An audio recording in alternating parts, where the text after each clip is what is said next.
Bem-vindo a mais uma transmissão ao vivo aqui da Fundação de Rádio e TV da Assembleia Legislativa do Estado do Pará. Um bom dia para você que nos acompanha na TV Alepa, canal 8.2, mas para você também que nos acompanha no canal do YouTube, o TV Alepa, ao vivo para você agora. E é claro, para quem acompanha a gente no canal 101.5 FM na sua Rádio Alepa, também Rádio Senado, que você também nos ouve pelo portal Alepa. Você já sabe, hoje é terça-feira, dia de sessão ordinária aqui na Casa Legislativa. E eu tô com Gabriel Oliveira aqui, meu parceiro de Rádio Alepa. Gabriel, bom dia para você, que vai antecipar um pouco do que já a gente vai acompanhar ao vivo, eu repito, aqui na sessão ordinária. Gabriel, bom dia mais uma vez. Bom dia, Rafael. Bom dia para você, sintonizado aqui conosco também na sua 8.2, YouTube, rádio. Um bom dia para você. Hoje teremos 7 projetos em pauta nesta sessão ordinária. E, Rafa, vou começar falando aqui muito interessante, que é o projeto de lei ordinário de número 245 de 2025,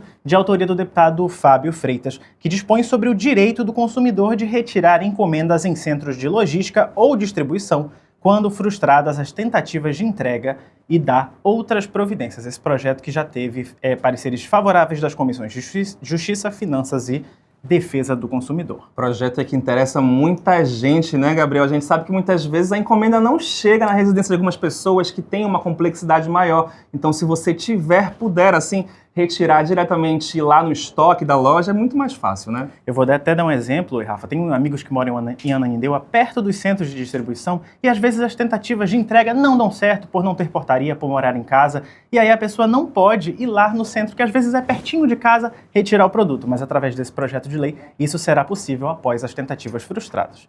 Quero continuar aqui falando sobre o projeto de lei 695, de autoria também do deputado Fábio, mas agora do deputado Fábio Figueiras, que dispõe sobre a sobre a reparação de danos e a aplicação de multas nos casos de pichação, destruição, depredação e outros meios de danificação ao patrimônio público do Estado do Pará. Esse projeto que teve pareceres favoráveis das comissões de Justiça. Gabriel, antes de você continuar, eu vou pedir para o Neto Azevedo trazer logo imagens lá do plenário Newton Miranda para a gente acompanhar um pouco da movimentação, que a sessão já pode começar a qualquer instante. Enquanto isso, o Gabriel vai trazer mais alguns destaques da sessão. Vamos lá, Gabriel. Vamos continuar falando do projeto de lei 576 de 2024, de autoria da deputada Paula Titã, que institui a campanha de conscientização estadual de combate ao vício em apostas de jogos de azar, a ludopatia, no âmbito do Estado do Pará, e dá outras providências. Esse projeto ele teve pareceres favoráveis das comissões de Justiça, Finanças e de Saúde. Gabriel, esse projeto aí muito importante, né? Uma discussão que vem sido amplamente debatida, né, nas casas legislativas. Inclusive, o próprio governo federal já tem trazido o slogan de que aposta não é investimento. É muito importante frisar sempre isso. A gente aqui na rádio, na TV Alepa, sempre traz esse tipo de conteúdo para que você não venha a esperançar ali a sua renda familiar em jogos de azar. Até sobre isso a gente bateu um papo, convido você a ir no nosso canal do YouTube TV Alepa Pará para acompanhar um bate-papo muito interessante que a gente bateu com o contador Marcelo Matos, que é colunista de finanças na revista Toda e falou para a gente justamente sobre os riscos de você colocar o seu dinheiro em jogos de azar. Gabriel, temos mais alguma coisa antes que a sessão comece? Vamos lá, vou falar agora do projeto de lei 597 de 2024, de autoria da deputada Lívia Duarte, que declara a obra literária de Zélia Amador de Deus como patrimônio cultural e imaterial do Estado do Pará. Esse projeto que teve pareceres favoráveis das comissões de Justiça e Cultura. Projeto que deve ser aprovado, o reconhecimento justíssimo, né, professora Zélia Amador? Exatamente. Gabriel, eu te interrompo rapidinho porque eu acho que a sessão já vai começar. A deputada Maria do Carmo é quem vai abrir os trabalhos nesta terça-feira. Lembrando que após o término da sessão ordinária, a gente retorna lá nos estúdios da Rádio Alepa, é claro, para fazer um balanço de tudo que foi discutido e também aprovado na manhã desta terça-feira, dia 18 de agosto. Agora são 9 horas e 8 minutos, Belém do Pará, 27 graus. O clima predominantemente ensolarado, eu diria escaldante. Escaldante, Rafa. A sensação térmica já está na casa dos 33 graus e a chuva hoje pode cair somente ao início da noite, então é aquele dia que promete ser bastante quente. Gabriel, então a gente vai agora com imagens ao vivo do plenário Newton Miranda. Você acompanha a sessão ordinária ao vivo.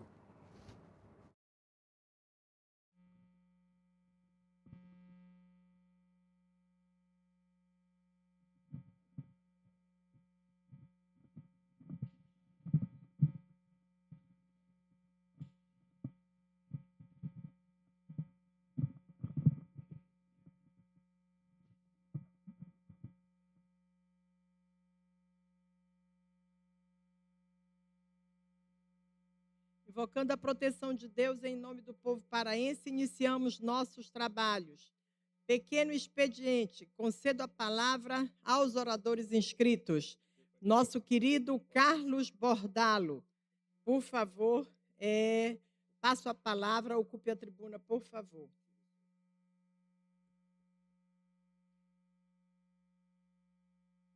Alô, senhora presidente, senhores deputados já presentes, população do Pará. Senhora presidenta, eu recebi informações muito sérias quanto à qualidade do serviço de manutenção e operação dos terminais rodoviários do Pará. Em particular, o terminal rodoviário de Castanhal.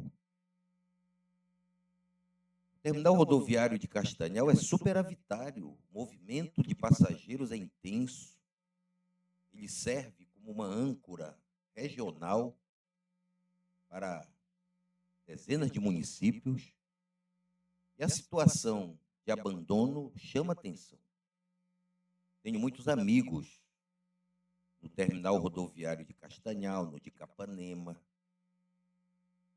Eu peço aqui, através de uma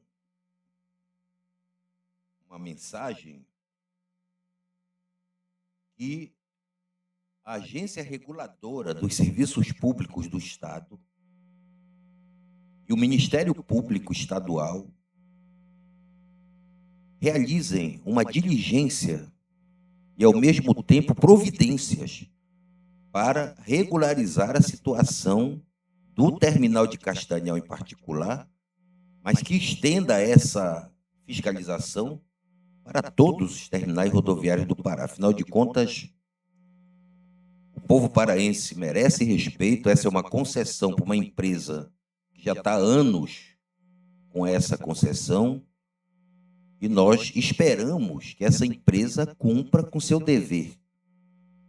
É claro que uma concessão significa também encargos e não apenas lucros. É que nesse país tem um costume das pessoas acharem que conquistar uma concessão é como se aquilo passasse a ser propriedade dela. Não é, continua sendo propriedade do Estado, está concedido para ela usar. E também, em muitos casos, maioria dos casos, a falácia de que toda privatização implique melhoria dos serviços, nesse Estado não tem sido assim. Veja aí outras situações de privatização que resultaram em piora dos serviços. E aqui está mais uma demonstração de que, se não houver vigilância, fiscalização permanente do Estado, muitas concessionárias acabam não atendendo o interesse público.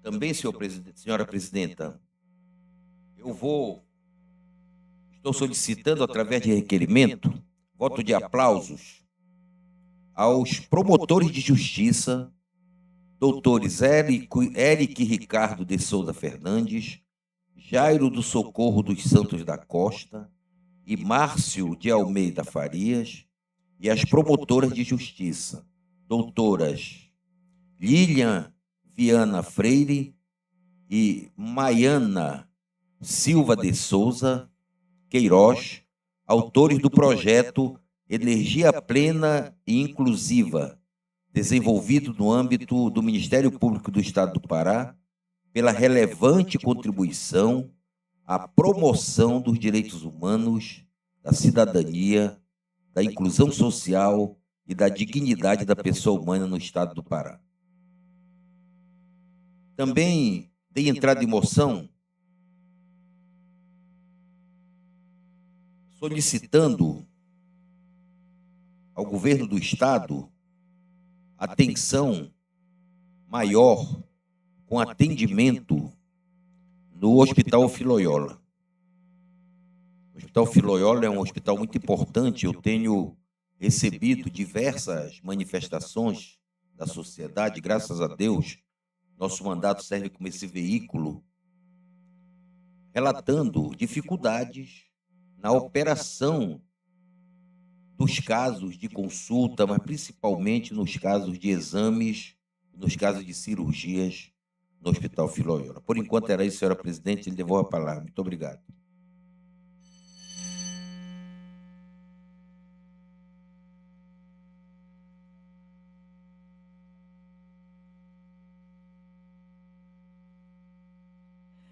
Terminou agora o horário do pequeno expediente. O senhor é o primeiro inscrito no horário de lideranças, então eu requeiro a Vossa Excelência que continue na tribuna, por favor.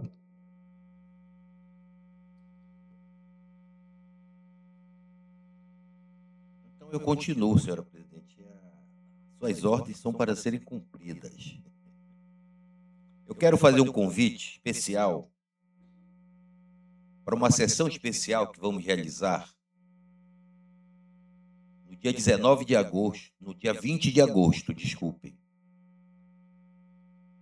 em homenagem ao Dia Nacional dos Historiadores, data instituída pela Lei Federal número 12.130 de 2009. O Dia do Historiador é amanhã, 19 de agosto. É uma data para reconhecer e valorizar aqueles e aquelas que têm como missão pesquisar, preservar e interpretar a nossa história, contribuindo para que a sociedade compreenda melhor o seu passado, o seu presente e os caminhos para o seu futuro. E em virtude desta valorização, eu estou dando entrada em projeto de lei instituindo o Dia Estadual dos Guardiões e Guardiãs da Memória Popular, a ser celebrado anualmente em 19 de agosto, em conjunto com o Dia Nacional do Historiador. Portanto, todos e todas estão convidados e convidadas para, no dia 20, quinta-feira, às 10 da manhã, aqui no Auditório João Batista da Assembleia Legislativa, comparecerem para prestigiar esse ato de homenagem a uma das carreiras do magistério mais importantes, que é a do historiador. E começou a campanha eleitoral, deputada Maria do Carmo. Todo mundo está muito agitado nas ruas, os candidatos a presidente, todos já se apresentaram, governadores. A chapa que eu apoio, a chapa que o meu partido indicou, e para a qual eu tenho disciplina, e ao mesmo tempo entendo que as alianças políticas têm que ser preservadas e respeitadas. A chapa que concorre comigo é, evidentemente, a recondução do presidente Luiz Inácio Lula da Silva para que o trabalho de reconstrução nacional seja seguido e ampliado. É a governadora Hanna Gassan, para que no estado do Pará nós possamos aperfeiçoar o atual período de governança que fez muito pelo Pará, tem muito a fazer, e a governadora Hanna está de posse das condições para seguir essa trajetória e também para ser a segunda mulher na história do Pará a ser eleita para o mais alto cargo do Executivo paraense. A minha chapa para o Senado é a chapa que o Partido dos Trabalhadores no Pará aprovou. É o ex-governador Helder Barbalho e o presidente da Assembleia Legislativa, Chicão, que é o nosso presidente aqui, para o qual eu tenho um respeito extraordinário. O deputado Chicão vai deixar sua marca neste parlamento. Tem 5 mandatos aqui exercido comigo, com toda a dignidade, o respeito e o trabalho permanente, e mudou a história desse período do parlamento. Hoje o Parlamento do Pará é um parlamento muito mais respeitado, muito mais dignificado, graças à competência e ao trabalho do deputado Chicão, além de ser um quadro político sempre comprometido com a luta pela democracia, pelos direitos humanos e pela soberania nacional. Eu tenho como companheira de chapa a deputada federal Dilvanda Faro e também, em algumas situações, o candidato a deputado Yuri Faro. Portanto, deputada Maria do Carmo, nós vamos à luta e, se Deus quiser, o Brasil vai triunfar e o Pará também vai ganhar. Muito obrigado e devolvo a palavra à minha companheira presidenta. Quero sim. Muito obrigada, querido deputado Carlos Bordalo. Eu gostaria de que o senhor viesse para cá para assumir a presidência desta sessão, que eu vou para a tribuna. Muito obrigada, senhor deputado.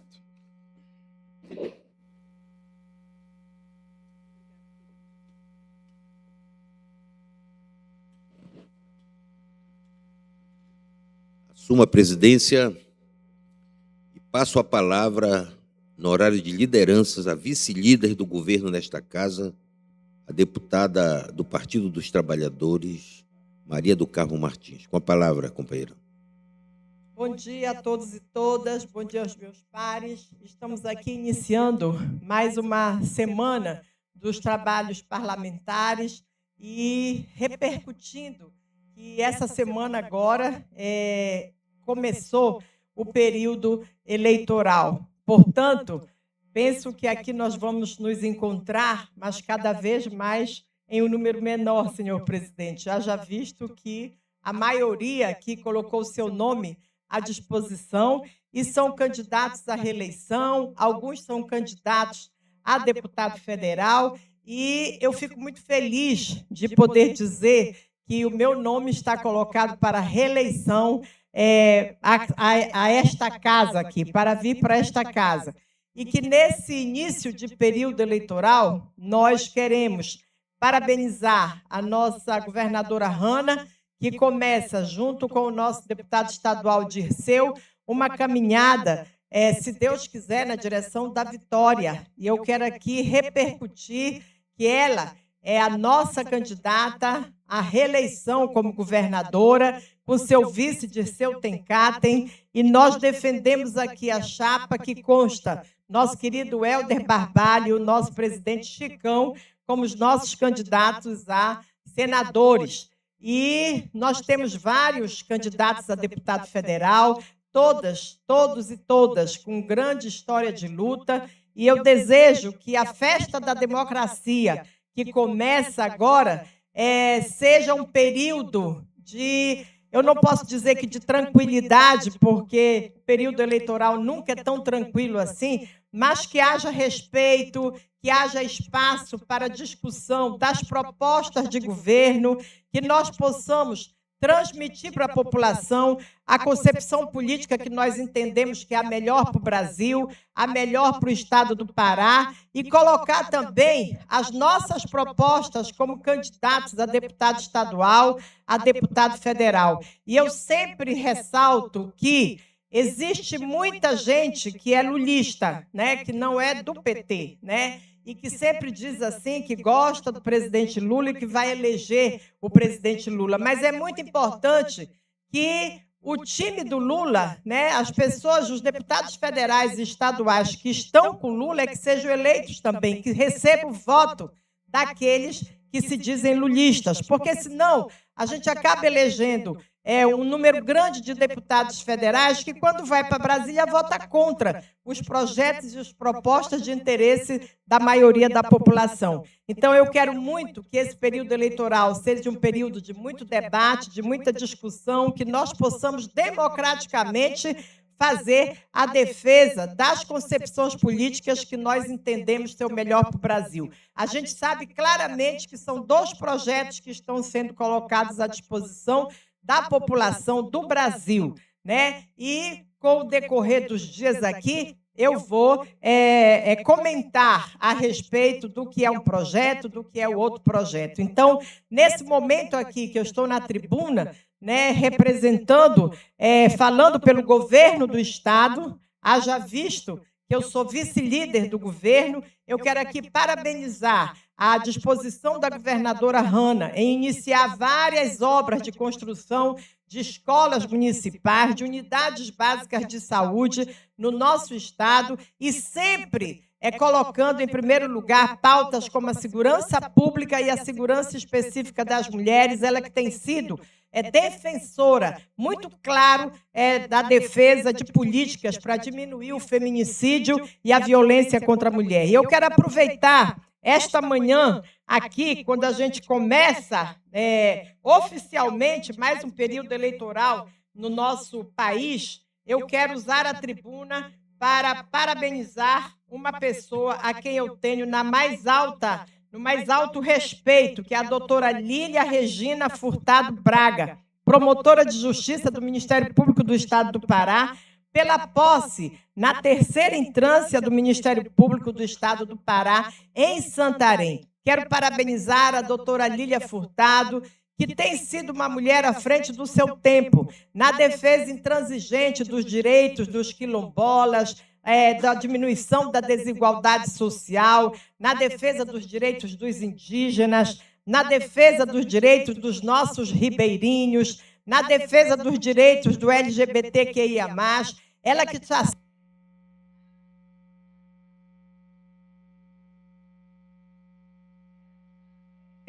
à frente dos debates de direitos humanos. Então, eu quero parabenizar pela brilhante carreira no Ministério Público e agora por ter chegado na terceira entrância em Santarém. Parabéns, minha colega querida, doutora Lília Braga, e eu peço a Deus que você continue avançando nas conquistas dessa carreira do Ministério Público e que você chegue, em breve, a procuradora do Estado do Pará, né, no nosso colegiado de procuradores, porque o Estado e o povo só tem a ganhar com você como promotora de terceira instância e, em breve, como procuradora do Estado do Pará. Parabéns, doutora Lília, que a senhora tenha uma carreira brilhante na terceira instância do Estado do Pará. Ela que teve uma grande festa ontem, que muitos prestigiaram a sua posse, ela que, sem dúvida nenhuma, influencia.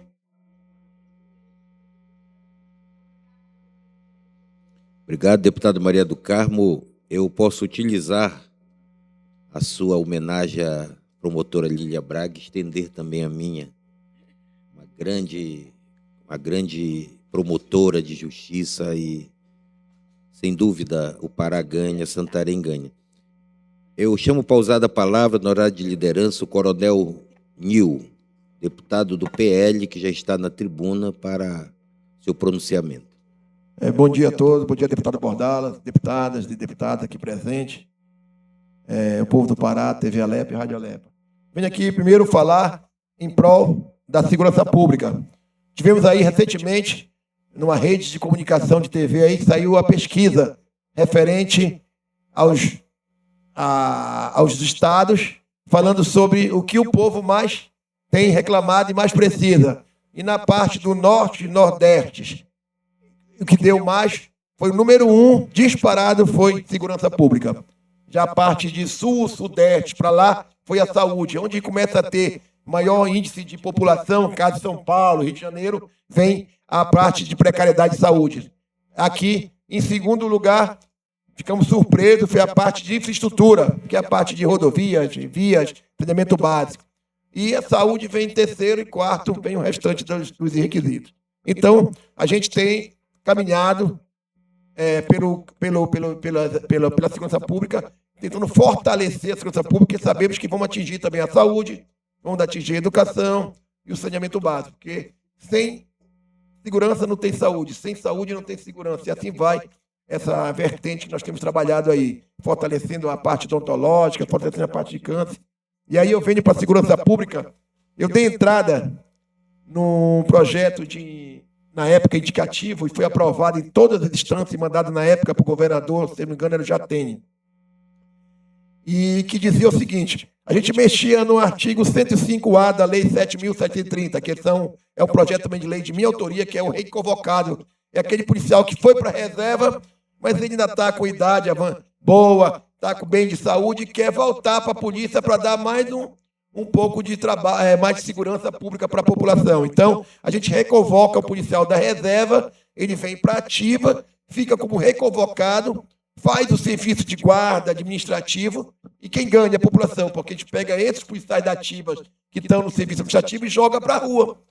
E esse reconvocado vai para o administrativo, que ainda tem lá a parte de saúde, a parte de física dele, a parte administrativa que ele pode produzir para o Estado. E ele ganha 2 soldos mais, no caso de praça, e 3 soldos oficiais. Isso é um ganho a mais para aquele que está na reserva, que na reserva a gente sabe que começa a dar problema de saúde, os filhos estão crescendo, faculdade, escola, e ele precisa desse apoio financeiro. Então eu faço aqui uma composição no artigo 105A, porque o que acontece? Se ele for para a reserva como primeiro sargento, vou dar um exemplo, e ele passa 4 anos como reconvocado, ele atingiu o tempo para ele poder ir para subtenente. Então, quando ele retornar, acabar o serviço dele de reconvocado, ele passa a receber um soldo a mais. Ele é promovido na reserva e passa a receber um soldo a mais. Nada mais do que prestigiar aquele cara que, passou 35 anos da sua vida defendendo a sociedade, correndo risco de vida,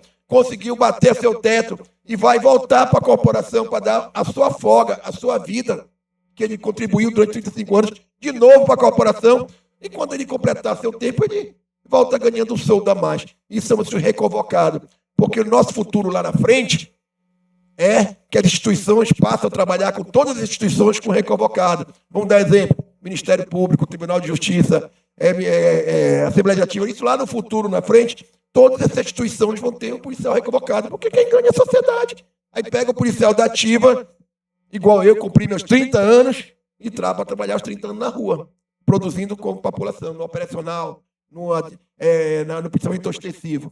E para mim, que a promoção agora, através da Lei 14.751, que é a nova lei das polícias, prevê a meritocracia, a pontuação para aquele que desempenha seu trabalho, para aquele que tem módulo de prisões, para aquele que está ali no dia a dia na rua. Esse tem uma pontuação melhor do que aquele que não está. Não tem nada contra com os outros órgãos, outras funções. Mas temos que valorizar esse policial. O elogio através de uma prisão com bastante droga, um elogio através de prisão de armas. Uma arma apreendida, pessoal, são vidas salvas. São vidas salvas na rua. E aquela arma podia falar em vários crimes. Então, esse projeto de lei, eu estou dando entrada de novo, encaminhando para o Executivo através da governadora Hanna. Isso aqui é um projeto de suma importância para aqueles que estão dando a vida voltando para a corporação. Você imagine, você da iniciativa privada, cumpriu lá 35, 40 anos de vida lá no INSS, na CEPLAD, aí você volta para a corporação, para a CEPLAD, para dar mais 5 anos de trabalho lá, já aposentado. Nada mais do que depois você ser prestigiado e parabenizado porque você retornou para ajudar o Estado a contribuir com aquela situação. Então, isso que nós estamos fazendo na Polícia Militar. Então, venho aqui, estou encaminhando para o Executivo, espero que seja beneficiado toda a segurança pública, que é o número 1 do Brasil, em queixa da população do Brasil. Muito obrigado. Não há mais oradores inscritos para o horário de lideranças. Passando agora ao grande expediente. Vamos ver quem está inscrito e que está aqui nesta Casa de Leis neste momento. Grande expediente. Eu passo a palavra ao nosso líder de governo, Irã Lima. É o primeiro inscrito. Ausente. Passo a palavra a Gustavo Sefer, segundo inscrito. Ausente. Passo a palavra a Bob Fly. Ausente. Eric Monteiro. Ausente. Renato Oliveira. Ausente. Carlos Bordalo, o senhor gostaria de fazer uso da palavra? Com a palavra, deputado Carlos Bordalo, pelo grande expediente.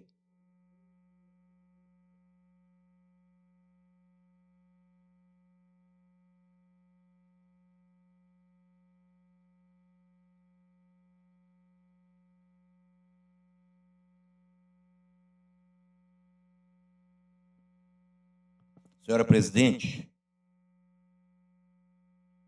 quando relatei a minha chapa, a pressa me impediu de citar dos itens mais importantes, que é a presença do Partido dos Trabalhadores na chapa majoritária que disputará o governo do Estado, com a presença do líder da nossa bancada nesta casa, que acaba de adentrar no plenário, inclusive, o jovem deputado Dirceu Tenkaten. Agora nós podemos dizer que o Pará tem um vice para chamar Dirceu.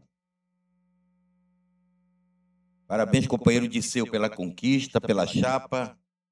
E eu acho que essa chapa, apesar de outros segmentos muito importantes, também pleitearem essa vice que merece nosso respeito. Uma parte do setor evangélico tem todo o direito de pleitear, é um segmento importante da sociedade paraense, como também setores do agronegócio paraense também pleiteavam e também é um segmento que tem todo o respeito e merece nosso respeito e o seu pleito. Mas a circunstância histórica do momento indicava que o melhor caminho é que esta aliança comandada, coordenada pelo MDB com o PT aqui no Estado, vem dando certo. E ela tem uma expressão pública agora, formal, como tem uma aliança com a maioria, os setores muito expressivos do MDB no plano nacional com o presidente Lula. Mas eu queria, então, dizer que o presidente Lula fez o seu lançamento no berço de onde ele saiu. Aliás, do berço que ele saiu foi de Garanhuns, em Pernambuco. É um vencedor. O estado de Vila Euclides, que abrigou os metalúrgicos, os trabalhadores e operários metalúrgicos durante a ditadura militar e que inaugurou o período de reconstrução democrática a partir da luta dos operários e dos trabalhadores, se encheu de gente neste domingo. Mais de 40 mil pessoas compareceram para abraçar Lula, para lhe estender a mão e para agradecer a este que, na minha avaliação, é um dos maiores, se não o maior presidente da história do Brasil. O presidente 3 vezes eleito democraticamente, com saúde, disposição, vitalidade, resultados extraordinários do seu 3º mandato. Ainda ontem, dia 17, o presidente esteve aqui, perto do nosso estado, no Amapá, e onde a Petrobras, através de investimento maciço em tecnologia, em pesquisa, em capacidade operacional, descobre mais poços de combustíveis agora da foz do Rio Amazonas. Eu lembro que a gente decanta a Noruega, a Dinamarca, a Suécia, como os mais desenvolvidos do ponto de vista do desenvolvimento humano do mundo, mas a gente esquece que esses países ancoraram este desenvolvimento humano no petróleo. Por isso que nós estamos propondo a transição energética brasileira a partir da criação de um fundo soberano para lastrear o nosso futuro desenvolvimento. O presidente, além de fazer um balanço positivo do seu governo, terceiro governo que registra o maior crescimento da geração de empregos, da geração de emprego com carteira assinada, que registra o maior índice de redução de desigualdades da história no período, que tira de novo o Brasil do mapa da fome, que retoma programas extraordinariamente fundamentais para a inclusão de parcelas consideráveis do povo brasileiro, como Minha Casa Minha Vida, como Luz para Todos. Um governo que bate recorde de apoio ao Plano Safra, tanto para o agronegócio empresarial no campo, como também para a agricultura familiar brasileira. Portanto, é um governo que atrai hoje para o Brasil a maior taxa de investimentos estrangeiros da história. Um país que, apesar de perseguido pelo governo de direita dos Estados Unidos, com taxações esdrúxulas, inexplicáveis, consegue triplicar o comércio exterior brasileiro, abrir novos mercados, ao ponto de que aquilo que o Brasil perde com as taxações injustas dos americanos, o Brasil está recuperando com outros países, abrindo novos mercados. Defendendo o PIX, que é uma conquista nacional, defendendo a soberania nacional. Mas nós queremos mais. Nós já fizemos o básico para o país. O Bolsa Família está consolidado, os programas sociais estão consolidados. Agora o Brasil quer mais, nós queremos mais.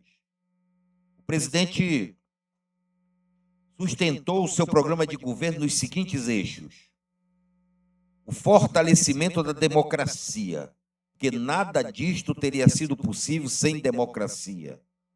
Jamais fora da democracia um operário chegaria à presidência da República. A redução das desigualdades. Nós já fizemos o básico, mas a desigualdade brasileira continua alta. A estrutura social brasileira é uma das mais injustas do mundo. Nós já aprovamos redução do salário mínimo, uma reforma tributária que vai implicar ao longo do tempo na redução dessa desigualdade. Nós queremos aprofundá-las. Responsabilidade fiscal associada ao crescimento econômico. Nós não somos daqueles que achamos que temos que sempre reduzir investimentos sociais como se fossem despesas de um caderno que tu vai riscando. Mas nós entendemos a importância e queremos, e aliás, são os governos do presidente Lula que apresentam os melhores índices de estabilidade fiscal do país, como também o da presidente Dilma. A neoindustrialização com transição ecológica. Nós vamos seguir explorando o petróleo que temos, mas utilizando destas reservas como reservas estratégicas, uma arrecadação estratégica para promover uma mudança estrutural da base produtiva do país, uma nova indústria moderna, uma nova indústria associada aos desafios da modernidade, para que o país possa ingressar num novo ciclo de prosperidade, com sustentabilidade ambiental, com sustentabilidade fiscal, com previsibilidade, para que efetivamente nós nos transformemos ainda mais numa das maiores potências econômicas e humanas do planeta. E, por fim, a soberania nacional. Seguiremos defendendo o país. O presidente Lula é respeitado no mundo inteiro. É impressionante como todos os chefes de Estado, de direita, de esquerda, de centro, da Europa, da Ásia, da África. Da África, então, com o Brasil tem uma relação histórica, afetiva. Nós seguiremos defendendo a soberania nacional.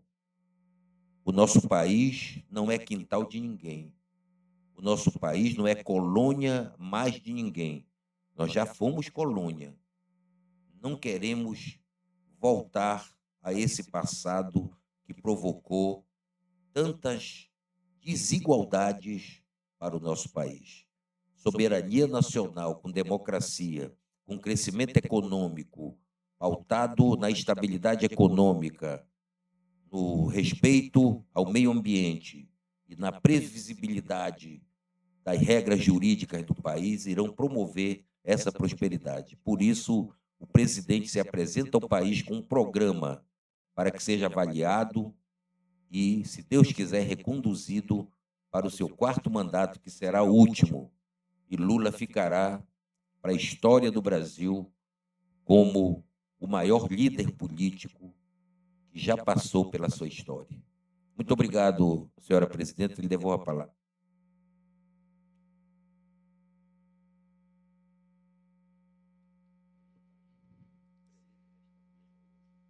Pode tirar a minha bolsa. Muito obrigada, deputado Carlos Bordalo. Próximo inscrito no grande expediente, deputado Renato Oliveira. Ausente. Próximo, deputado Josué Paiva. Ausente. Próximo, deputado Martinho Carmona. Ausente. A próxima sou eu passo a presidência dos trabalhos para o nosso líder do governo, líder da nossa bancada, nosso querido Dirceu Tenkaten. Com você, meu querido Dirceu.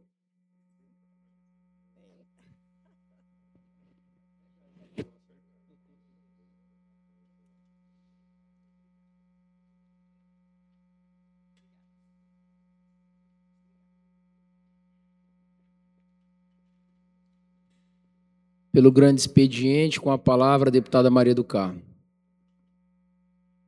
Muito obrigada, senhor presidente. Eu volto a esta tribuna para repercutir esse momento importante que nós estamos vivenciando no Brasil e, em especial, aqui também no estado do Pará, quando nós estamos entrando neste período eleitoral, nesta festa da democracia, defendendo a nossa chapa, que é Hanna governadora, o nosso vice, que está aqui hoje conosco, nosso querido Dirceu Tenkaten, nossos senadores Helder e Chicão, nossos deputados federais e o meu nome colocado para reeleição. E quero aqui dizer para vocês que eu subo a esta tribuna neste momento em que se inicia oficialmente mais um período eleitoral no nosso país para reafirmar algumas convicções que orientam a minha atuação política e parlamentar. Eu acredito na democracia. Eu acho que, antes de tudo, nós precisamos defender, deputado Ângelo, a democracia no nosso país. Sem democracia é ditadura. Sem democracia é autoritarismo. Sem democracia, nada do que nós vivenciamos hoje nesse país, que dá voz e vez para os mais variados segmentos da nossa sociedade, é possível. Por vivermos numa democracia, é que nós podemos ouvir a opinião dos outros sobre determinadas concepções políticas e respeitá-las, porque nós estamos vivendo uma democracia. Eu acredito na política como instrumento de transformação na vida das pessoas e acredito, sobretudo, em um projeto de país que coloca sempre o ser humano no centro das suas decisões. Nós estamos, nesse momento, vivendo um momento muito importante no Brasil e aqui no estado do Pará.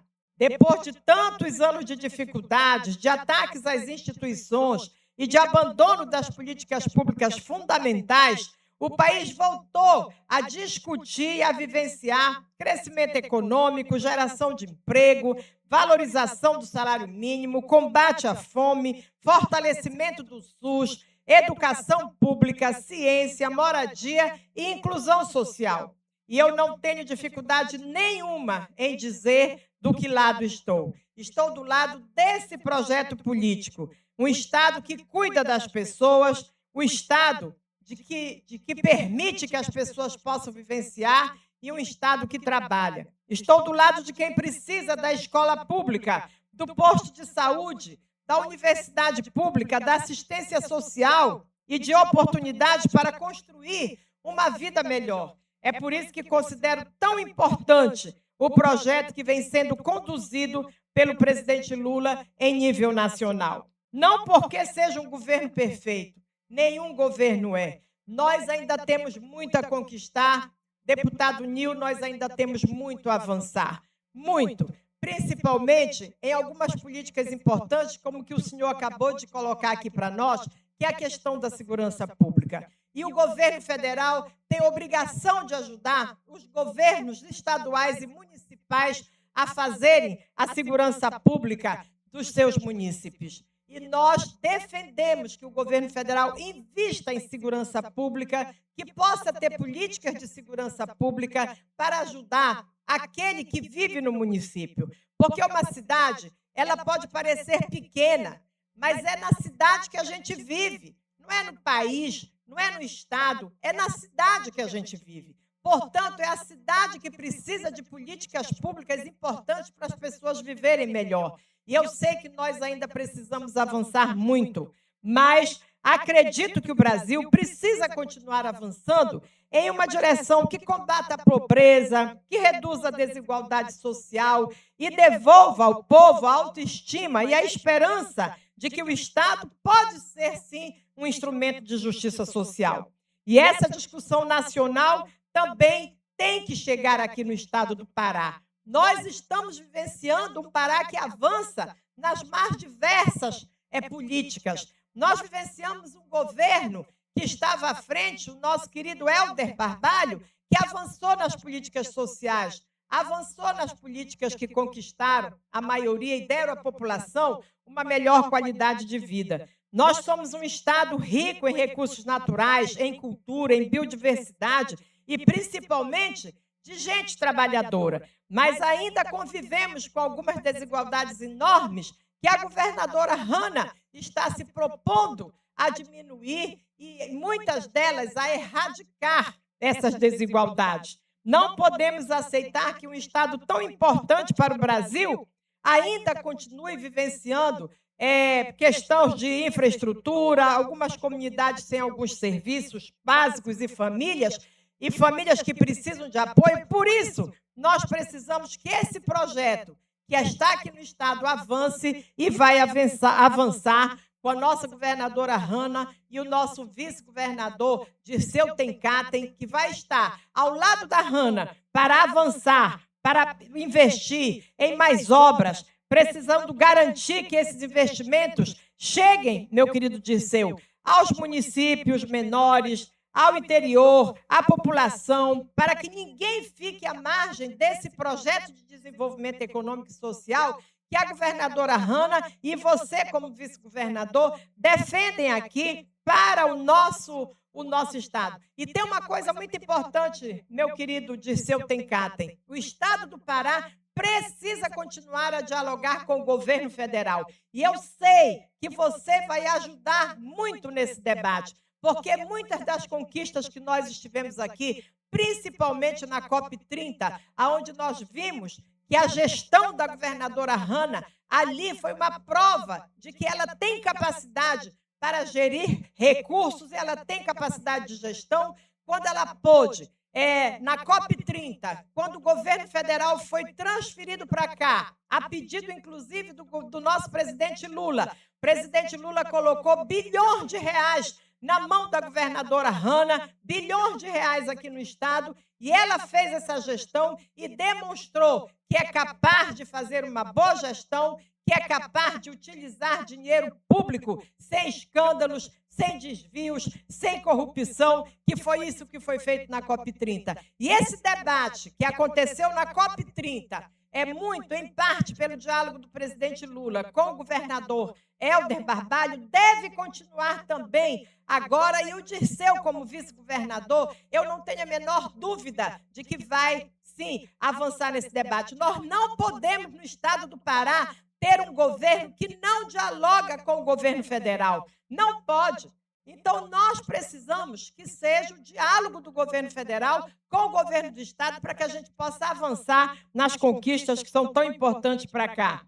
Portanto, eu venho aqui no sentido de dizer que eu tenho lado, eu tenho princípios, eu defendo um governo que abraça, eu defendo uma proposta de governo que abraça, eu defendo uma proposta de governo que dá as mãos às pessoas, eu defendo uma proposta de governo que possa realmente abraçar a todas. E eu também, como deputada estadual, indo para a reeleição, tenho algumas propostas que eu acho que a gente deve continuar avançando. E uma delas é o açaí por todo o Pará. Eu vou defender nesta tribuna, reeleita o açaí por todo o Pará. Que o açaí chegue nas mesas da maioria das famílias paraenses. Que o açaí chegue na merenda escolar, porque o açaí é uma alimentação completa e ele é nosso. Ele é do nosso estado. Portanto, o nosso projeto é o açaí por todo o Pará, em toda a mesa, de todo paraense, seja de raiz ou seja aquele que escolheu viver aqui, porque nós queremos que o nosso alimento principal, que é o açaí, possa chegar na mesa de todos os paraenses, de todas as famílias, possa ser comercializado com um preço justo, possa ter qualidade, possa chegar à merenda. É por isso que eu defendo a criação do Fundo do Açaí, que vai possibilitar uma infraestrutura importante e necessária para que as nossas crianças, as nossas famílias possam comer e tomar e estar sempre alimentando-se com o nosso açaí. Também vou defender que as nossas emendas possam chegar para ajudar na reforma da infraestrutura das nossas escolas estaduais, porque as escolas estaduais precisam de investimentos e eu sei que é uma proposta, é um projeto que nós, deputados estaduais, podemos ajudar. Portanto, nós queremos que as emendas possam chegar também através da Secretaria Estadual para a reforma das nossas escolas. E tenho outras propostas que estou colocando, que vou ter oportunidade de vir aqui para conversar com vocês e dizer isso. Sempre fazer uma prestação de contas pelo que eu fiz nesses últimos 4 anos como parlamentar, como deputada estadual, mas também olhar para o futuro. E olhar para o futuro significa as propostas que nós queremos trazer para defender aqui na tribuna desta casa. Portanto, eu defendo...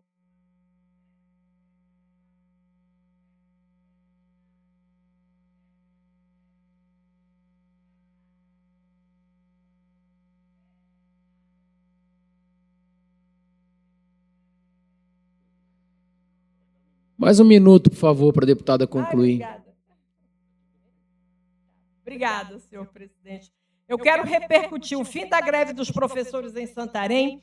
Que bom que o diálogo levou o governo e os professores, a direção do sindicato a se entender e houve o fim da greve dos professores em Santarém. E eu quero aqui dizer que eu estou hoje apresentando vários projetos de lei de utilidade pública do Estado, para o Estado do Pará, como a Associação Yacht Clube de Santarém, como a Associação Atlética do Banco do Brasil, essas duas hoje, e haverei de promover outras. Hoje é a do Associação Atlética Banco do Brasil e o Yacht Clube de Santarém, todos dois utilidade pública. E quero aqui também votos de aplausos ao FPA, pela conquista do Prêmio Nacional em Trabalho, que trata de segurança cibernética nas universidades federais. Eu também peço aqui uma moção para que o plenário do Senado possa estudar a proposta de emenda constitucional número 19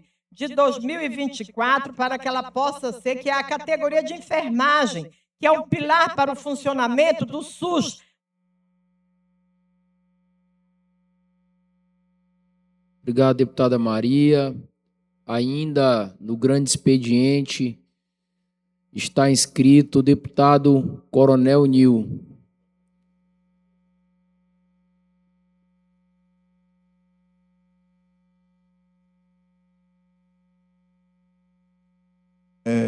Dando continuidade, eu dei entrada também hoje na casa de outro requerimento de indicação. Na época, esse era um projeto de indicação de minha autoria em 2016, que foi aprovado por unanimidade nessa casa, encaminhado para o governo, e o governo não sancionou na época, não transformou em projeto e não mandou para casa. Um projeto de suma importância e que já prevíamos, lá naquele passado, o que poderia estar acontecendo no futuro de hoje, 2026. Então, em 2016, passaram 10 anos e só se agravou a situação na segurança pública. Esse projeto, ele nada mais do que concede a isenção ao imposto sobre operações relativas à circulação de mercadorias, o ICMS, taxas estaduais inerentes ao poder de polícia, de poder de polícia na compra de armas de fogo e uso permitido de munições, fardamento, colete, balístico, instrumentos de menor potencial ofensivo para uso racional da força e equipamento militares e de segurança pública. O que é esse projeto aqui? Ele é um projeto de lei que beneficia a todos os agentes de segurança, todos. Polícia Civil, Militar, Corpo de Bombeiros, SEAP. Não insere a Guarda Municipal porque ela é municipal. Ela insere o quê? Com a isenção do CMS na compra de materiais de polícia. Vai comprar um fardamento, vai comprar uma munição, vai comprar... E o mais importante aqui que entra, na compra de carro, pessoal, carro e moto. Tivemos recentemente aí, para ver se o policial militar sai da verdadeira moto. A maioria dos soldados que se formam recentemente compram moto porque não tem condições financeiras de comprar um carro. Viram aí recentemente, agora aí o acidente que teve com a morte brutalmente de 2 policiais militares que se chocaram de frente. 2 policiais militares. E o número de acidentes de motos policiais é muito grande. Quem perde é a população. Quem perde as famílias com a tragédia. E aquele policial, às vezes, que se lesiona, fica impossibilitado de trabalhar. É gasto com saúde, é gasto com serviço de policiais extra, fora o impacto para aquela família do policial. Então, esse projeto isenta o ICMS. Está rolando em Brasília outro projeto para isentar o IPI, que é do capitão Augusto, deputado federal. Se isentar os dois, nada mais do que 56% vai ser a menos na compra. Imagina, vai comprar lá um carro que custa 40 mil, vai sair por 20 mil para o policial. Esse valor vai estar retornando para o Estado, só sem ICMS, porque ele compra o material. Munição, o policial precisa do armamento. A polícia militar, quando vai para a reserva, não tem condições de dar o armamento para cada policial. É um projeto de nossa autoria também, de que todo policial que for embora leve sua arma. Porque o cara vai para a reserva, mas ele continua sendo policial durante a vida toda, onde ele passa, ele é reconhecido. Então, precisa que esse projeto vá à frente. Nós estamos fazendo aqui um requerimento indicativo, porque mexe com o financeiro. Se nós fizéssemos um projeto de lei, não ia passar na Comissão de Finanças. E vamos encaminhar e eu vou pedir o apoio do Executivo através da governadora. Que é um projeto que vai trazer a saúde, vai trazer a liberdade do policial para poder comprar o material. Hoje ele recebe um soldo de auxílio fardamento, né? Ele recebe o auxílio fardamento que não dá para comprar mais. Aumentou a roupa. Na minha época eu comprava 2 fardamentos com auxílio fardamento. Fora que tem uma distorção aí. O soldado ganha todo ano 2 soldos. O sargento e o subtenente só ganham 1 a cada não sei o quê. O oficial ganha a cada 4 anos. Parece que todo mundo é diferente. Parece que o sargento sua mais do que o soldado. O oficial sua mais ainda do que o sargento. Não existe, todo mundo é igual, pessoal. A farda acaba igual, tempo de trabalho é igual. Acabou aquela época de que o A trabalhava mais do que o B e o B trabalhava mais do que o C. Todo mundo trabalha igual na corporação hoje. E vamos sim, futuramente, no futuro mais próximo, estabilizar essa escala de serviço para melhorar a escala de serviço dentro da legalidade do nosso estatuto da Polícia Militar. Então, pessoal, esse projeto nada mais do que beneficia você, policial, você, agente de segurança. Você lá do policial penal, você, policial bombeiro, militar, policial civil, que vai comprar o seu material, seu colete próprio, seu armamento, seu coldre, seu coturno, e você vai ser isento do ICMS. O Estado não vai perder, o Estado vai ganhar, porque ele vai ganhar com segurança, com saúde, um policial dentro do seu veículo, com segurança, não numa moto saindo de Castanhal, ele tira serviço e vem para Belém. Aí ele mora lá em Colares, vem para Belém. Aí vem de moto. Aí sofre um acidente, o danos causados, muito grande. Então, esse projeto de lei é de minha autoria, 2016, foi aprovado, mas não foi sancionado, e agora eu venho com requerimento indicativo. Pela mudança do estatuto aqui do regulamento da LEPA, nós vamos fazer um requerimento indicativo e encaminhar para o Executivo para aprovação. São 2 projetos de suma importância para a segurança pública que valorizam o agente de segurança. O que eu falo aqui sempre? Você valorizando o agente de segurança, você tem melhor qualidade de trabalho na rua.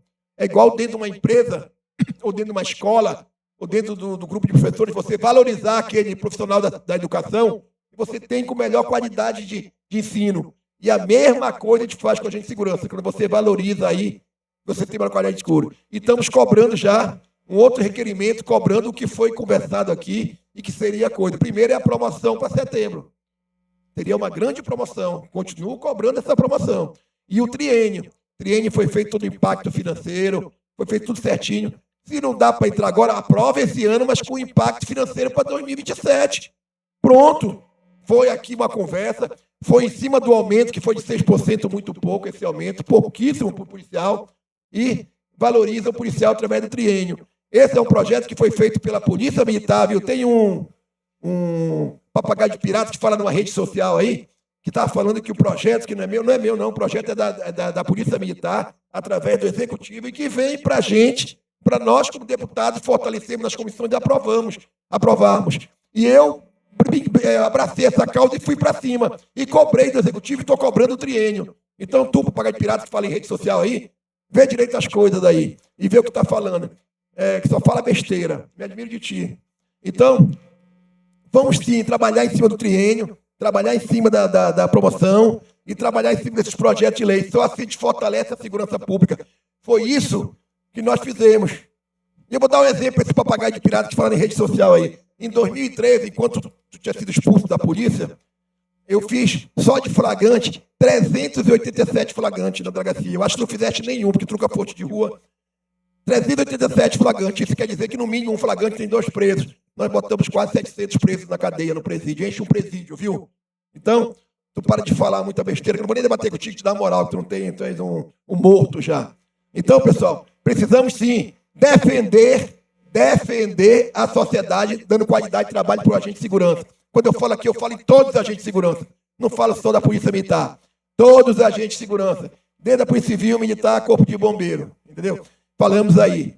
E também precisamos fazer, aqui via Assembleia Legislativa, mais ênfase na campanha eleitoral. Sabemos que começou a campanha eleitoral, todos os candidatos estão na rua, trabalhando aí. E tem esse negócio aí de que não pode entrar em bairro A, bairro B, acabar com isso aí. A Polícia Civil tem que entrar com o serviço de inteligência, a Polícia Militar fortalecendo as campanhas eleitorais, porque querendo ou não querendo, a campanha eleitoral é uma geração de emprego. Você contrata ali um bandeirinha, contrata aí aquele que vai andar, isso está gerando emprego para o Estado e para o município. E não podemos deixar que esses crimes organizados, essas taxas, comecem a proibir, dizer bairro aqui entra tal. Entendeu? Tem lá no bairro da Pratinha para querer tirar a graça, acabou com a gracinha dele lá. Então, tem que acabar com isso. Quem manda aqui é o Estado Democrático de Direito, é o Estado, é a segurança pública, é a população. Não é crime organizado, né? Esse bando de pé rapado que vem de outro Estado aqui e vem querer dar ordem aqui no nosso Estado. Não manda o mesmo aqui, não. E precisamos dar exemplo. Dar exemplo com trabalho, com resultado, com disciplina. Não esses que falam aí em rede social, que nunca nem pegaram nenhuma arma. Acho que se ele pegar na arma dele, dá tétano. Cuidado, vai dar um tétano em ti, viu? Cuidado, tu nunca pegaste numa arma, pô. Entendeu? Então, fala muito e faz pouco. Precisamos trabalhar, defender a sociedade, dar resultado, botar bandido na cadeia. Tá aí a pesquisa. Tá aí a pesquisa aí dessa rede de comunicação. Só defende um lado, mas tudo bem, né? Ela falou lá. Índice número 1. Segurança pública. Regiões, Norte, Nordeste, baixando de São Paulo para cima, tudo é segurança pública. Aí quando você vai em São Paulo, Rio de Janeiro, Belo Horizonte, Minas Gerais, já é a saúde, porque lá o índice de população é muito grande. Precisamos sim atacar, você que está na luta aí, como vice-governador, atacar a segurança pública, fortalecer a segurança pública, e isso fazer com que as polícias públicas funcionem. A polícia vem com trabalho de policiamento ostensivo, vem com a repressão, e entra-se o poder público com políticas públicas. É isso que chama-se segurança pública. Mas o poder público verdadeiro. Prefeitura, Estado, Tribunal de Justiça, Ministério Público, órgãos de ações sociais, que vai fazer igual fizeram na Cracolândia lá. Criaram 74 centros de apoio aos drogados. E lá se dividia. Vai um drogado para cá, o outro psicológico para cá, aqueles da cadeia, aqueles traficantes. Cada órgão levava o seu cliente, né? E lá trabalhava o seu cliente, acabou com a Cracolândia. E pegaram os grandes traficantes que estavam dentro da sociedade lá da Cracolândia. Acabou-se com a história. Precisamos fazer aqui na praça, aqui na frente, as praças do Estado, praças dos municípios. Um minuto para concluir, deputado. Muito obrigado, presidente. Para encerrar, praças públicas, escola, precisamos entender dessa escola. Escola só entra aluno e professor. Acabar com esse negócio de estar todo mundo dentro da escola, aí um vende droga, outro não sei o quê. Escola é para dar aula. A disciplina lá. Acabou a aula, boa tarde, até logo, vai para casa, fazer aula de reforço, estudar e fortalecer o esporte das escolas. O esporte traz a disciplina, traz a família, traz aquela união. Então é importante voltar a ter aqueles dias que tinha futebol, que eu adorava lá. Se tivesse boa nota, ia jogar futebol. Boa nota era o basquete. Hoje não tem mais na escola. Precisamos fortalecer os bairros das escolas, os GEBs, os Jogos Paraenses, os Jogos Brasileiros Estudantis. Isso é importante para a população e para a escola. E fazer com que a educação faz na escola, só entra professor e aluno, e o pai fica na porta esperando lá para buscar. Acabar com esse negócio de doutrinação de A e B, esquerda, direita, centro, não sei o quê. Acabar. É aula para estudar e se formar. Muito obrigado, presidente.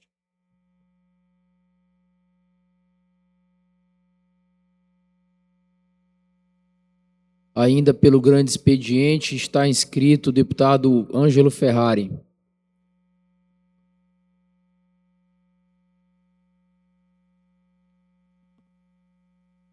Senhor presidente, senhoras e senhores, colegas deputados. Senhor presidente, estamos vivendo momentos que vão determinar, né, os novos deputados estaduais, os novos deputados federais, governador, vice-governador, dois novos senadores, presidente da República. E nesse período a gente vê muita coisa aqui. O presidente tem muito artista nesse período eleitoral. Parece que cada um. E a gente tem aí, que é por lei, né, que é um crime, inclusive, então a pessoa até inelegível, é a questão da fake news, né? Que nada mais é do que uma grande farsa, né? Uma grande mentira. E a gente vai ver muita gente passando a perna, enganando os outros, prometendo aquilo que nunca vai cumprir. E a gente vai ver muito isso. E a gente, na verdade, já está vendo, né? A gente vê coisa assim absurda. Como, por exemplo, eu tenho que falar porque eu escuto muito, eu vejo na rede social, e eu fico assim, pasmo, eu fico horrorizado. Quando eu vejo, deputado Carmona, alguém, uns políticos aí, rede social, o pessoal falando que os barbalhos estão 40, 50 anos no poder aqui no Pará. Eu nasci em 68 e eu não vi isso. Que Pará é esse? Desde nas minhas contas aqui, de 94 até o dia de hoje, dá mais ou menos uns 32 anos. De lá para cá, Bordado, o Almir Gabriel foi 2 vezes governador. A Ana Júlia, do PT, foi 1 vez. O Simão Jatene foi 3 vezes governador. E onde estão esses 40, 50 anos? Os barbalhos, comandando o Pará. Então, a gente vê uma grande farsa, né? Uma grande mentira aí, porque eu acho que o deputado, como ser humano, como cidadão, ele tinha que ser autêntico, o que ele é. Se ele gosta de beber, se ele gosta de ir para o bar, se ele gosta de se divertir, de dançar, que ele seja, que mostre como ele é. Porque, de repente, o cara quer mostrar que ele é uma coisa, que ele anda nas igrejas com família, faz poesia, versos, e lá, por debaixo dos panos, a gente vê outra coisa. Então, você realmente tem que ser autêntico. Você não vai se apresentar para um amigo, para uma empresa, para trabalhar, com uma postura falsa. Você tem que ser autêntico. Então, a gente pede para o eleitor também, né, que fique atento, observe os seus candidatos e vote realmente com consciência, vote naquela pessoa que ela conhece, que ela já tem uma trajetória de trabalho.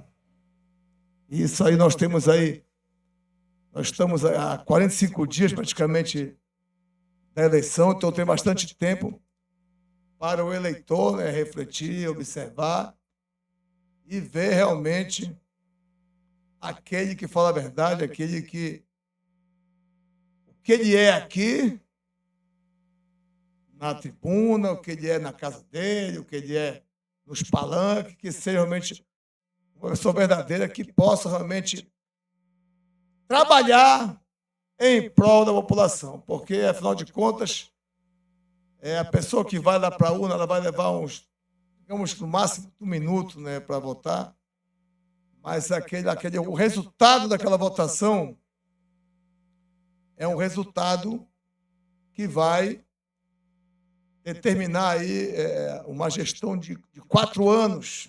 Então, você não tem como se arrepender nesses 4 anos.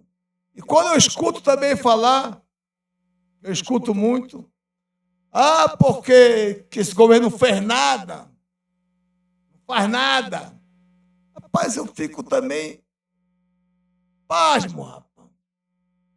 Eu vou dar um exemplo aqui, eu que sou do Baixo Amazonas, quando você falava aí de carro lá para Santarém, era um Deus nos acuda, hoje em dia você vai, deputado Carmona, você sai daqui 6 horas da manhã, você, deputado Maria do Carmo, quando for 18 horas, máximo 20 horas, você já está em Santarém.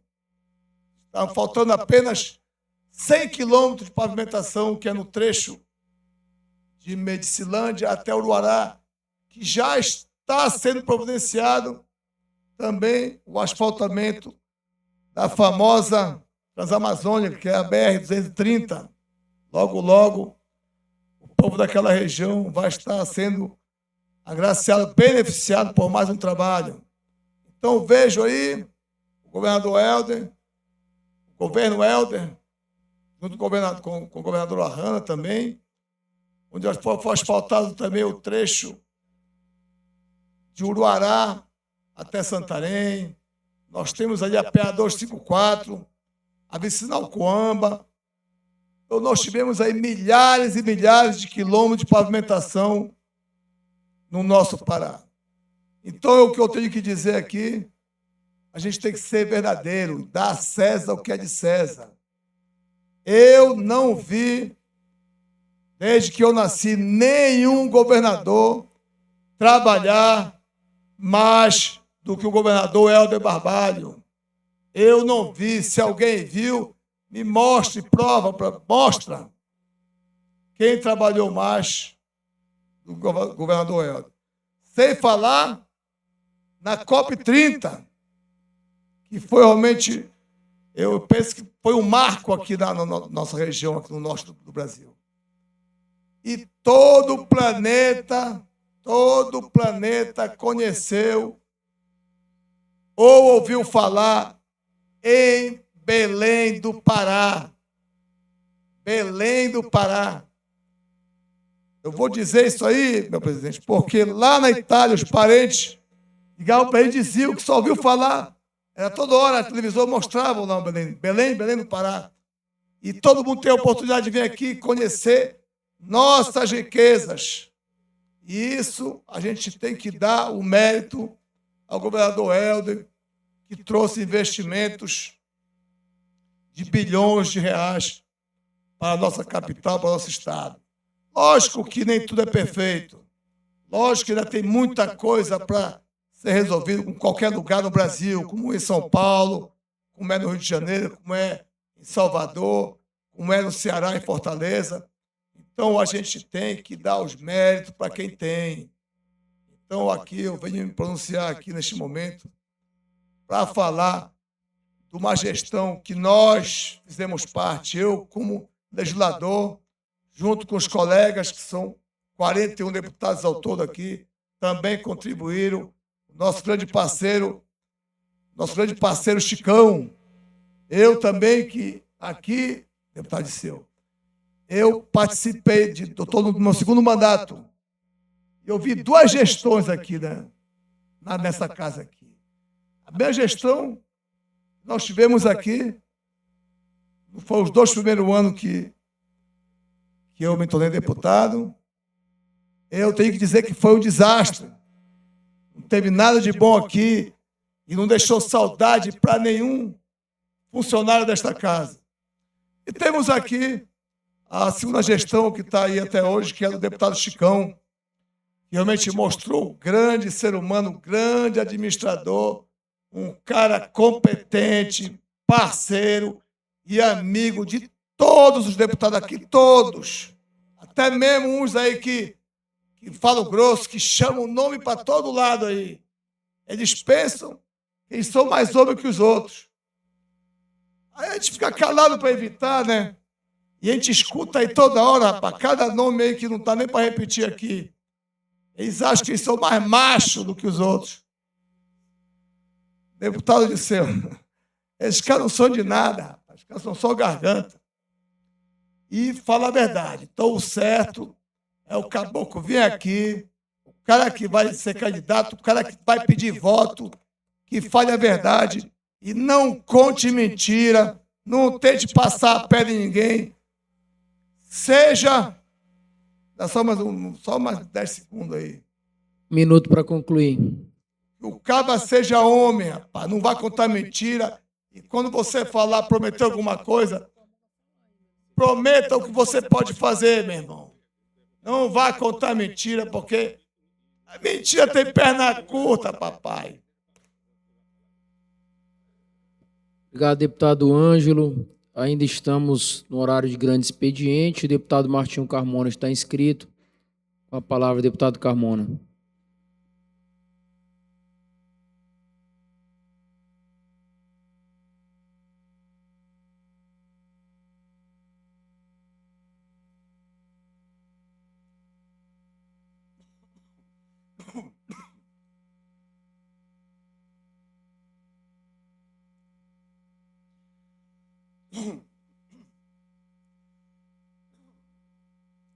Senhor presidente, senhores deputados, senhoras deputadas, uso o horário do grande expediente exatamente para falar a respeito de uma lei que foi sancionada pela governadora, e esta lei está causando realmente um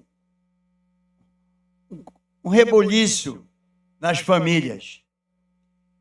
Eu tenho recebido de todo o Brasil, que eu nunca esperava, que a lei número 11.160, que foi sancionada pela governadora no dia 13 de julho deste ano, 2026, pudesse ter uma repercussão e um impacto tão grande nas igrejas evangélicas, no povo de Deus, na liderança e na sociedade como um todo.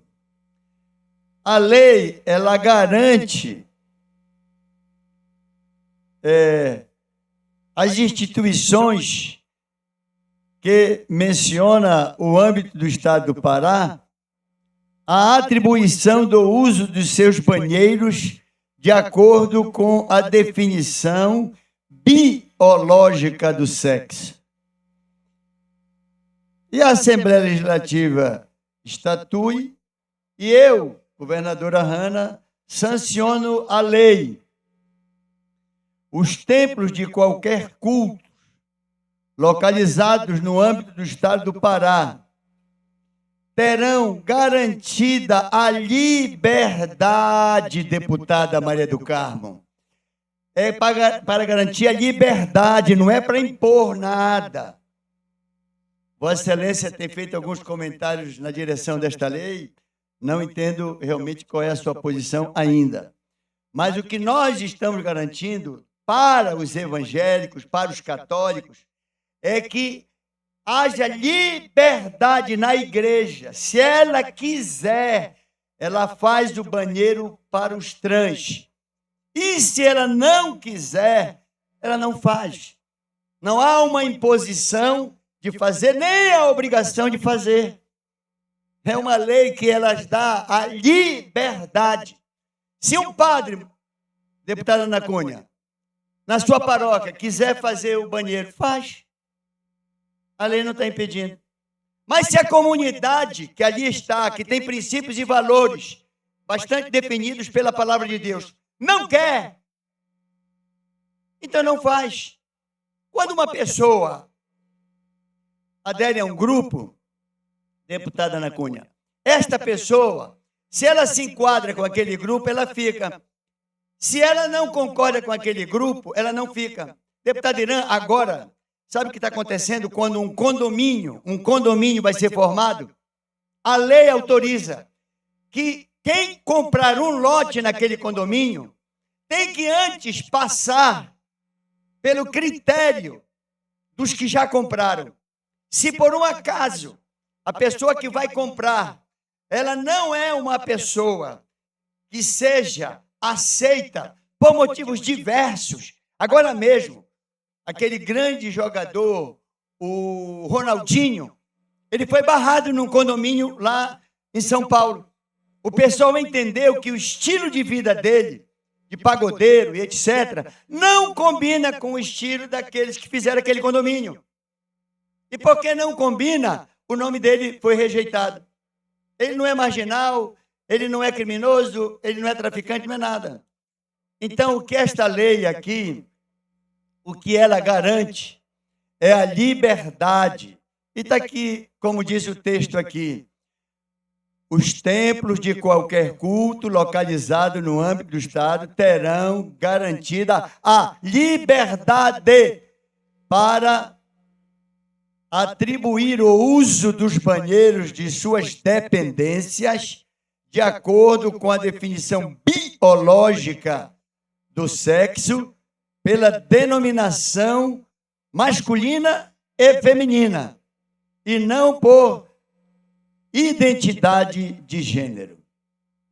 Os dispositivos desta lei também se aplicam às escolas confessionais e instituições mantidas por entidades religiosas, bem como a eventuais atividades que eles venham a realizar, ainda que fora de suas dependências.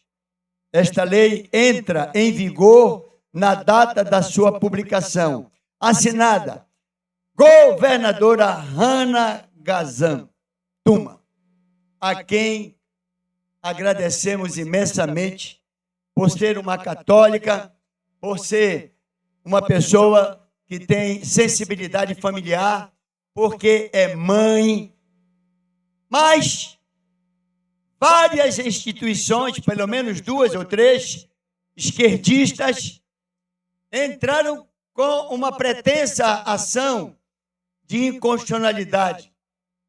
Mas a própria Procuradoria do Estado, que recebeu uma menção do Ministério Público, disse que não, que a lei, pelo contrário, ao invés dela se impor, ela propõe, ela apenas isenta de uma imposição os grupos que pensam de uma forma.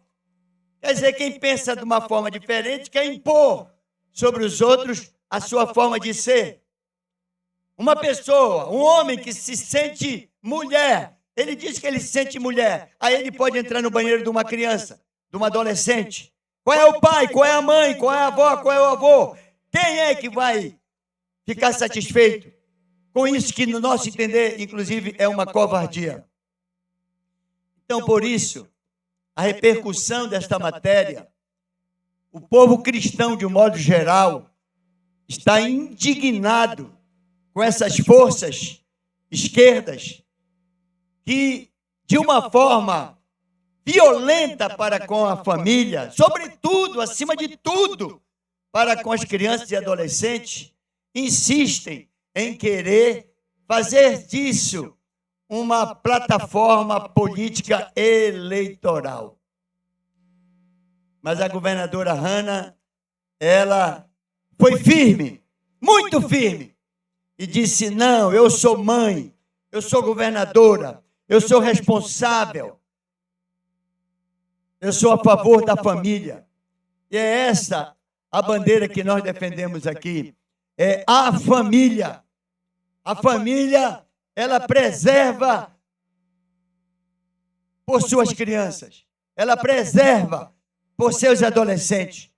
Há um grande constrangimento. E nós não estamos nem nos atendo a áreas públicas. As áreas públicas, quem quiser construir, construa. Quem quiser fazer, faça, não há problema. Agora, nas igrejas que têm um padrão de vida cristã, que seguem os princípios da família, formada por homem e mulher, macho e fêmea, e da reprodução, somente da reprodução do macho com a fêmea, é que pode naturalmente nascer uma criança.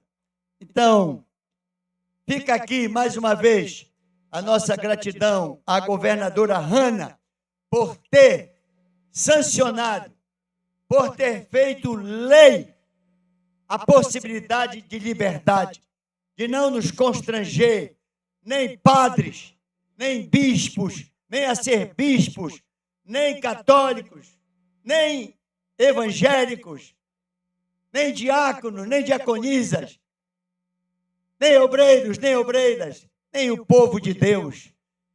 Então, por isso, eu quero registrar na manhã desta terça-feira a nossa alegria com a governadora Hanna e, ao mesmo tempo, a coragem de saber enfrentar aqueles que querem anarquizar com a nossa sociedade através de anarquizar com a família e aviltar crianças inocentes, adolescentes que estão em formação. Que Deus seja louvado e proteja e abençoe a nossa governadora e a nossa sociedade.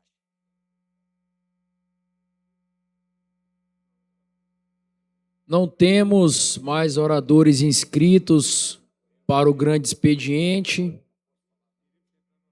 Portanto, não temos o quórum necessário, segundo o nosso regimento, para entrar na ordem do dia. Então, segundo o nosso artigo 115, terminado o grande expediente pelo esgotamento do tempo às 10 horas e 45 minutos, ou antes desse horário, por falta de orador, par-se-á a deliberação parlamentar compreendida pela discussão e votação das matérias constantes da ordem do dia durante 1 hora e 45 minutos. Depois de constatada pelo presidente, por meio do sistema eletrônico, a presença em plenário da maioria absoluta dos deputados. Dessa feita, encerro a presente sessão e convoco todos os deputados e deputadas para a sessão ordinária da próxima terça-feira, no nosso horário regimental, próximo dia 25 de agosto. Tenham todos um bom dia. Obrigado.